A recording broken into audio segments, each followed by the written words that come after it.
ওনার মৃত্যুর বেশি আশঙ্কা ছিল। আমরা ফটোগ্রাফার কিছুদিন যাইয়া তারপর কিনে নিয়ে আইছি, এখন ওনার চিকিৎসার জন্য হাসপাতালে নেওয়ার ব্যবস্থা করতেছি।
এই কইছে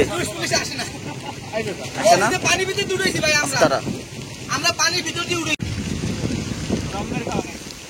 আপনার নাম কি ভাই?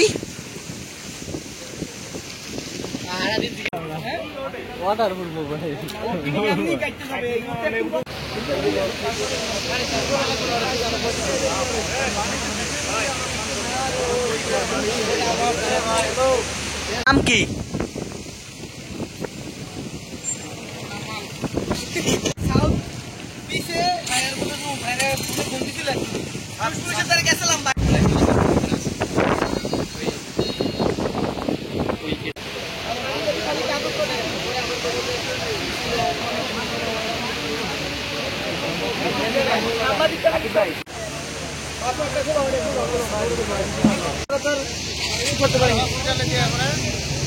হসপিটাল স্বজন আছে।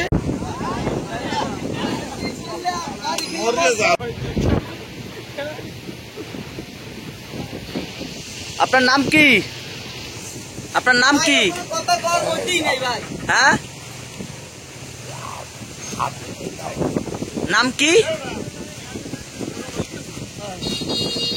আমি দেখলাম যে মানুষটা মানে মদ খাইছে, মদ খাওয়ার পর কিছু মাতাল টাতালি করার পরে এরা দৌড়ে নিজের ইচ্ছে মতনই মানে গাঙ্গের দিকে পড়ছে, সাগরে জাপ দিয়েছে। জাপ দেওয়ার পর কিছুক্ষণ পর দেখি বাইশে ওঠার পরে তারপরে ওনার কি আমরা ক্যামেরাম্যান ছিল এবং গুন্ডালারা ছিল, আমরা অটোম্যান ছিল, আমরা উদ্ধার করে আমরা গাড়িতে নিয়ে আসছি।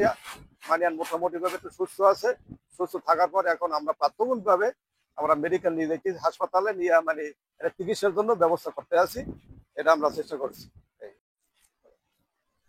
সে মানে তারে দেখলাম, আমি ক্যামেরা চালাইতেছিলাম, দেখলাম হাতে মদের বোতল, মানে মদ খাইতেছে এই জায়গায় বসে বিচের পারে মদ খাওয়া অবস্থায় অতিরিক্ত মানে মাতাল হয়ে গেছে। তারপর ওনারে বসাইছি প্রথম সিটের উপরে যে মামা তুমি জায়গায় বসো, কোনো কথা শুনে নাই, সিটে মিটে মারে। তারপরে সোজা নাইমে পানির ভিতরে চলে গেছে, একদম ওই যে পানির ভিতরে হচ্ছে বস্তার পাশে যে ডোবার ভিতরে পড়ছি। এখন সম্পূর্ণ জোয়ার হইতে আছে আর পানিও বাড়তে আছে। দেখলাম যে উপরে পড়েই রয়েছে, অনেকখানি পানি পেয়েছে, পানিতে ভাসতেছে ডাইরেক্ট। আমি যাইয়া তারপর ক্যামেরা রাখি আরেক জায়গায়, আমি যাই ওনার উঠে নিয়ে আসছি। টুরিস্ট পুলিশের কাছে গেছি, ওনার নিয়ে তো যাওয়া সম্ভব না, ওনার আমি নিজে লড়াইতে পারি না।